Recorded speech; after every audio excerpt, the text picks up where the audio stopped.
WrestleMania Night 1 is in the books, and it ended off with two complete heartbreaks. But we're not going to start there. We're going to start from the beginning and work our way down. I am Unknown Emperor, here to bring you my honest reaction, my opinion about what happened on WrestleMania Night 1. I've been hearing a lot of mixed reviews on it based off of the little instant reactions that I've seen based off of what happened. And I feel like it's a lot of negative light around WrestleMania Night 1, especially around the first match that we can get into.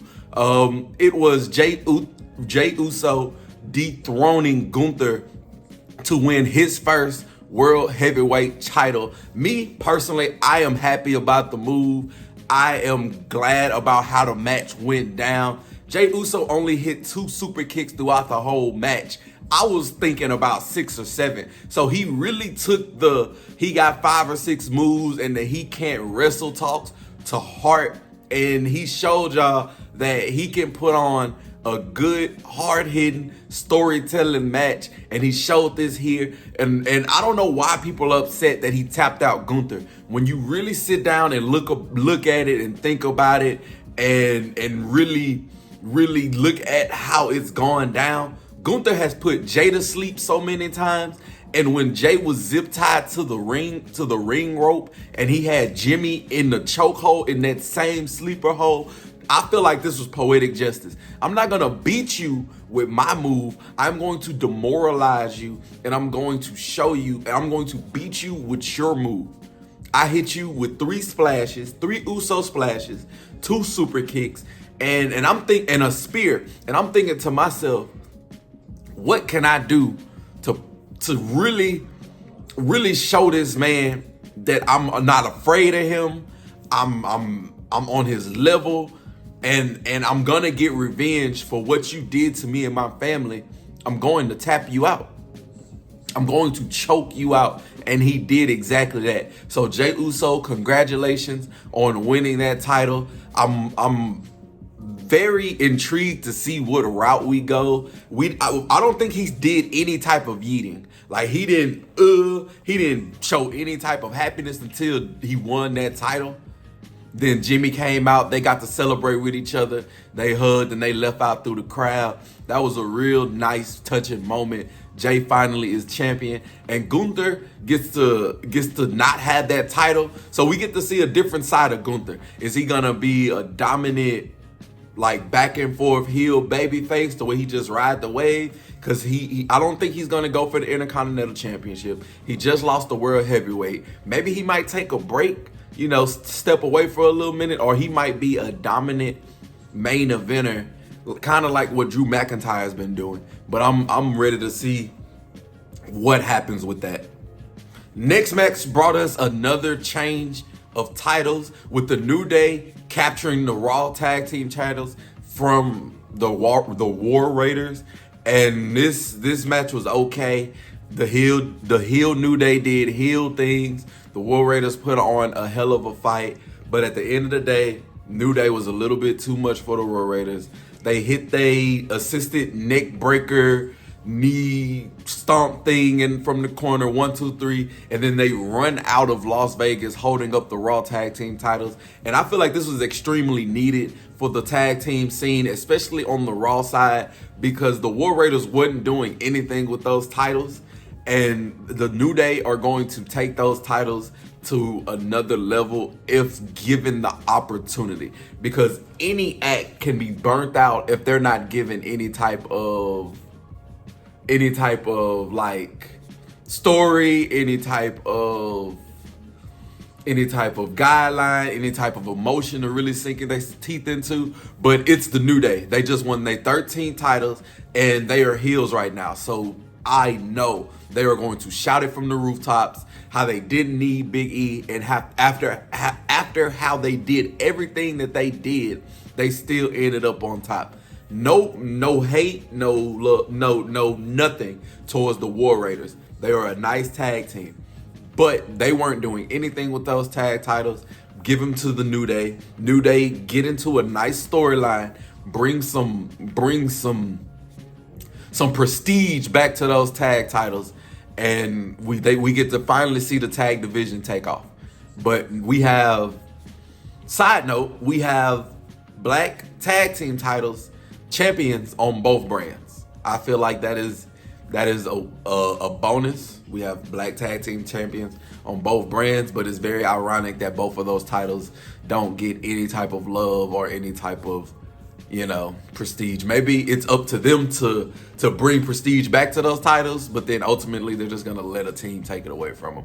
But that's just kind of how the business works. But I'm happy for the New Day. Let's see where it goes from here. Main event withstanding, this next match was the best match on the card to me. And this was Jade Cargill taking on Naomi, with Jade Cargill getting her revenge for Naomi, putting her through that windshield about 6 or 7 months ago when she hit a big boot. She hit like this reverse power bomb thingamajig, and then she hit the jaded 1, 2, 3. She walks out on top. She was standing over Naomi, but something tells me that this is not over in no way, shape, form, or fashion. They put on a highly contested, highly competitive, back and forth wrestling tennis match that I really enjoyed. These two told an amazing story. They were hard hitting from the bell ring, and they did not look back. Naomi has a new presentation. Naomi has a new theme, and she is really leaning into this heel character, and I'm ready for it. I'm ready for this next step. Jade Cargill is now 2-0 at WrestleMania. The streak stays alive. Eventually, she is going to run into Bianca. Eventually, maybe that's next year's WrestleMania for the title, but it's going to happen soon. I'm ready for that, and I want to see what Naomi does, because I think when she goes real into this character, I think it has something to do with Naomi. I feel like it has something to do with Bayley getting attacked before night one, before everything happened. We're going to see. So I like this match. Like I said, if you take away the main event, this match was the best match on the card to me from beginning to end. The story is told, the wrestling that unfolded during, it was beautiful. And then I feel like it had the right winner, Jade taking it, because Naomi, even though she just had that heel turn and she should have got the win, that's why I feel like this isn't over. It might leak into SummerSlam, but let's just stay tuned, because Papa H knows exactly what he's doing with some of these storylines. Jacob Fatu is just the best. Jacob Fatu is just the greatest. Jacob Fatu is the new United States champion. He defeated LA Knight to take that title from him after 2 moonsaults. He made sure that LA Knight was protected in this defeat. But this match was really just there. They put on a good match. LA Knight hit this amazing BFT when he reversed the first moonsault into it. But other than that, Jacob Fatu kind of had control of it. Even when LA Knight had offense, that man Jacob Fatu basically was a walking tank. He was blocking off a lot of the stuff, having little to no damage throughout most of the match. He sold very well though, but I feel like no matter what really happened, the closest I got to my heart skipping a beat was the BFT. When he reversed the moonsault into the BFT. Other than that, this match was pretty much in control, and it'll be very, very lucky to see where LA Knight goes from here. Does he go into that main event picture, probably feuding with the winner of the main event of night 2? Does he try to get his title back for the little bit? What kind of goes from there? And when it comes to Jacob Fatu and the United States title, he brings that back to the family. But sooner or later, I feel like him and Solo are going to be feuding over that title. It's only a matter of time before they break up. So, because they've shown cracks already. Right now, they put a little Band-Aid over it, but it's only a matter of time. that Solo might even ask him to relinquish that title up to him and that's when Jacob Fatu finally explodes and stuff hits the fan. We'll probably get Tongaloa coming back. We'll probably get a debuting new bloodline or family member. It'll be hard pressed to see what happens with that. So I'm ready to see what happens next. El Grande Americano beats Rey Fénix. And there's not really much that I can say about this match. These were two great wrestlers in the ring. Ultimately, at the end, El Grande Americano put the metal plate in his mask. Fénix went off the top rope. He got hit with a headbutt. Then he got hit with a diving headbutt from the top rope. 1, 2, 3. El Grande Americano wins his WrestleMania debut. And it's not really much I can say about this match. I'm not really interested in this story. I feel like Rey Fénix shouldn't have lost his WrestleMania debut, especially under these circumstances. But hey, it is what it is. And I don't know where this El Grande Americano character goes unless they eventually unmask him and he's somebody else. I don't know where it goes. But it was a nice match. It was placed in the middle of the card, which was pretty perfect for where it was, you know, a good bridge on to the next thing. And I can't really complain about it.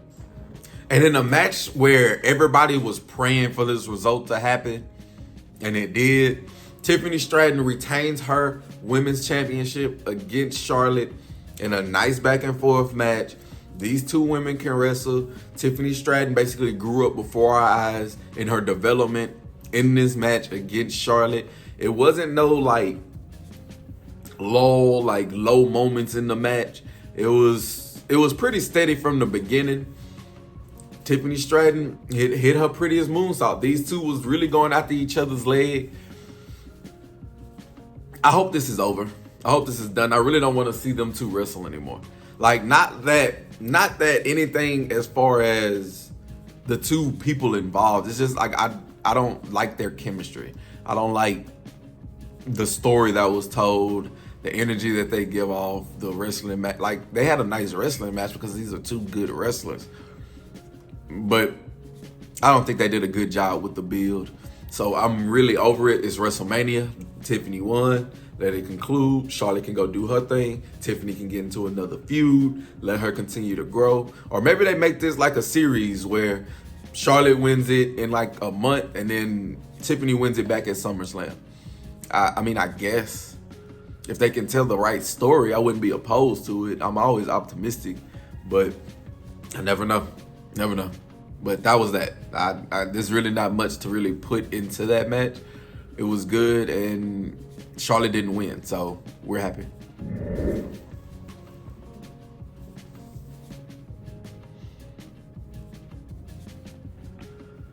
And now we get to the heartbreak. Now we get to the biggest talking point of what came out of WrestleMania Night 1. And I'm not even going to go through the match. I'm just going to go to like the last highlights of it. So, CM Punk hits Seth Rollins with the go to sleep. Roman Reigns hits CM Punk with the spear. Seth Rollins hits Roman Reigns with the curb stomp. Right? That was the crescendo. Everybody lays out. Paul Heyman looks very disturbed. He grabs a chair, you know. In my mind, I'm thinking he's finna throw the chair to Seth Rollins in the middle of the ring. I'm thinking he's finna throw it to Seth Rollins in my mind. Because I'm like, I think I know where this is going. And then he hands it to CM Punk. So I'm like, all right, cool. He sides with CM Punk. That's not fair to Roman. I can't really be mad. He chose his best friend. Roman was really an asshole to him. All right, cool. CM Punk's finna hit Roman Reigns. Low blow. Paul Heyman low blows CM Punk. He turns on his best friend who he walked down to the ring with. Hands the chair to his tribal chief, Roman Reigns. Where proceeds to obliterate CM Punk's back with that chair. And then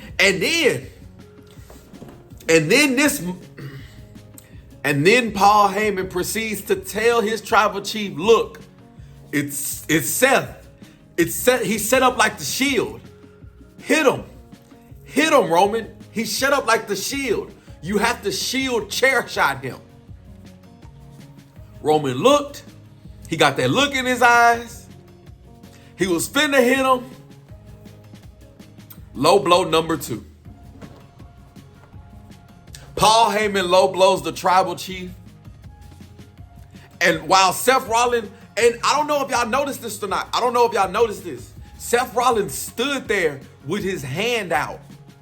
Like he knew. And then when he was walking away from the ring, he was telling Paul Heyman, I told you this would happen. I told you it would happen like this. Because he knew that Roman couldn't control his emotions.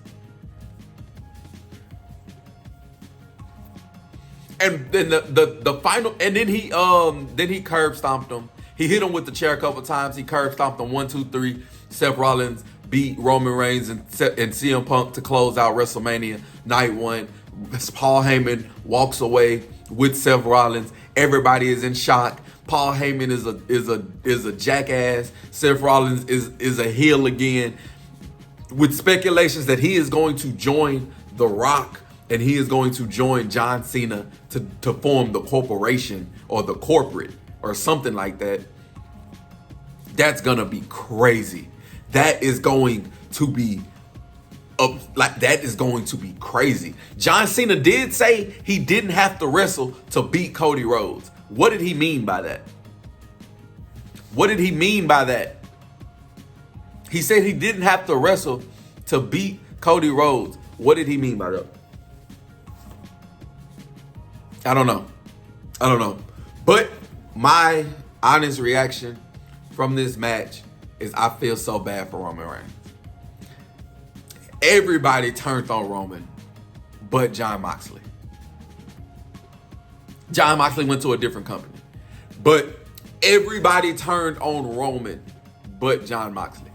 Seth turned on this man twice, which is crazy. Like I said, that's the Seth Rollins, Paul Heyman route that I believe they're gonna go. I believe following this main event that they're gonna go the route of Paul Heyman, Seth Rollins team with The Rock, John Cena, and they're gonna add a third member. They're gonna add number 3. I don't know who the third member is gonna be, and that's pretty. I don't know. Like, just off the top of my head, I don't have an idea about who the third member. Maybe it's Solo. I don't know. I really don't.